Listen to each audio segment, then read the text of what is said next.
তোমার ওয়াইফ যদি extra marital affair করে তাহলে কিন্তু সেক্ষেত্রে তোমাদের মেনটেনেন্স দিতে হতে পারে। কিন্তু কোর্টে যদি তোমরা এটা প্রুফ করাতে পারো যে তোমার ওয়াইফ লিভ ইন অ্যাডাল্টারি রিলেশনশিপে আছে, তাহলে সেক্ষেত্রে কিন্তু তোমাদের maintenance, interim maintenance, expenses of proceeding এর সমস্ত খরচের হাত থেকে তোমরা বাঁচতে পারো। তো চলো এই দুটো আগে বুঝে নিই, কারণ এক্সট্রা ম্যারিটাল অ্যাফেয়ার আর লিভ ইন অ্যাডাল্টারি এর মধ্যে কিন্তু তফাৎ আছে। এক্সট্রা ম্যারিটাল অ্যাফেয়ার হলো, ধরো তোমার ওয়াইফ কারোর সাথে লুকিয়ে চ্যাট করছে, বা লুকিয়ে ফোনে কথা বলছে, বা রিলেশনশিপে যেতে চাইছে, বা রিলেশনে চলে গেছে কিন্তু এখনো পর্যন্ত ফিজিক্যাল হয়ে পারেনি, এটাকে বলা হয় extra marital affair.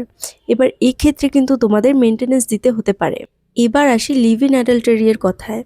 Leave in adultery relationship হলো, ধরো তোমার ওয়াইফ কারোর সাথে দিনের পর দিন থাকছে, তার সাথে ফিজিক্যাল হচ্ছে, এক্ষেত্রে কিন্তু তোমাদের মেনটেনেন্স দিতে হবে না।